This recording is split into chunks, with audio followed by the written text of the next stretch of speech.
Hi, I am Angela Los Santos, and this week we are continuing our research on our topic, doing Pearl Harbor, and this week we are supposed to dig into our sources. This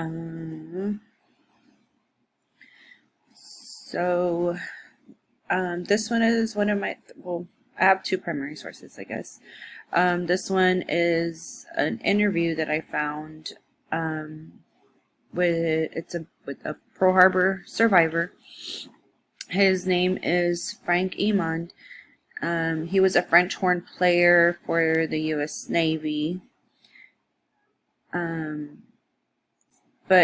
the band members were spread out throughout the ship, and they were assigned different things, so they weren't always just playing band.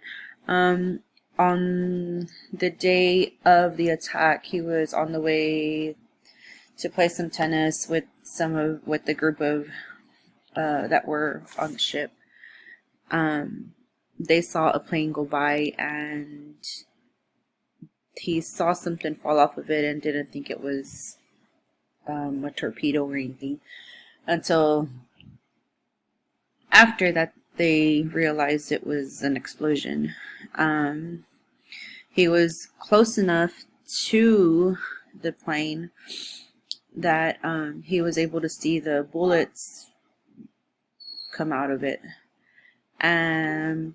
He then ran to the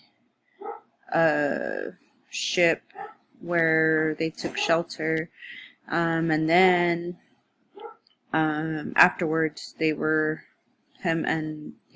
him and somebody else that was assigned.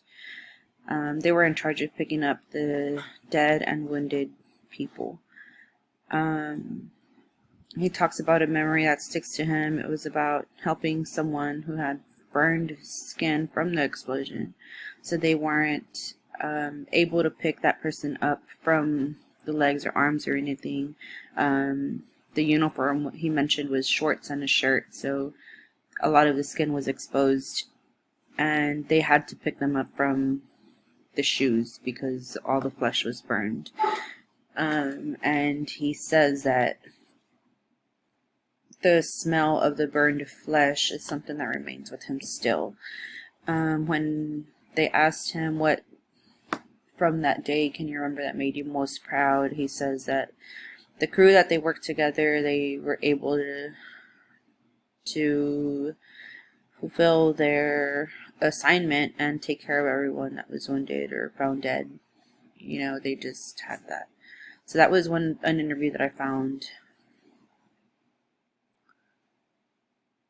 And then the other primary source that I mentioned last week, I felt like this was, it's a good source for what I wanted to know, but I think I needed another primary source that gave me more detail of something else. So this is another primary source. This one's an essay from Shirley Ormbrek. She's a student at George Washington Junior High School.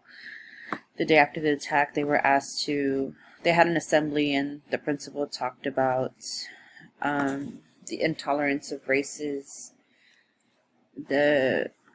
He mentioned that within the school there was a lot of races, and that there was a talk that there could be, races that might be hating against each other or fighting against each other, and that students needed to know that they're all American citizens, even if their parents came from a different country or from the country that was fighting against the U.S.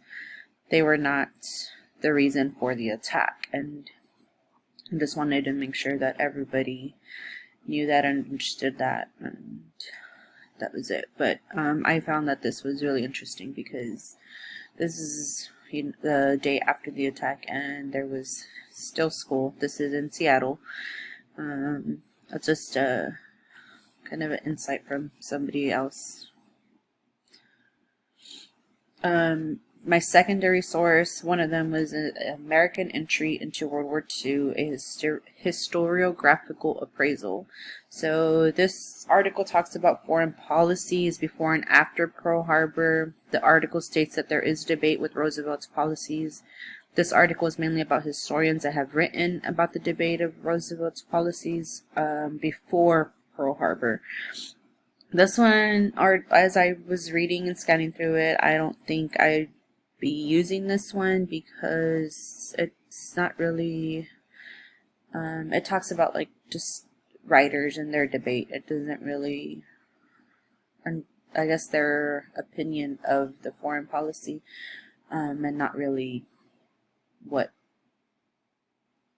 I need to know. So I don't think I'll be using this one. I think I need to find another source. Another secondary source is an article. It's called Winning the Pacific War. I found this one, I didn't read all of it, but going into it, scanning through it, it talks about Minoru Genda, which pretty much helped plan the Pearl Harbor attack. He was in the military in Japan.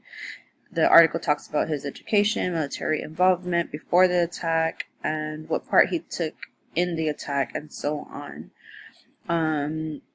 It talks about Isaroku Yamamoto, Commander-in-Chief of the Combined Fleet. It says there's disagreements with his strategy and Genda's strategy.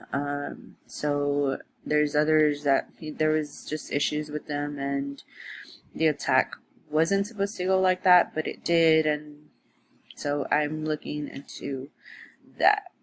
I just need to, I think this article will help me understand Japan's involvement in the Pearl Harbor attack, so I just need to read more into it. And then I think that's it. That's all I have for right now. I just need to continue researching my sources. So, thank you.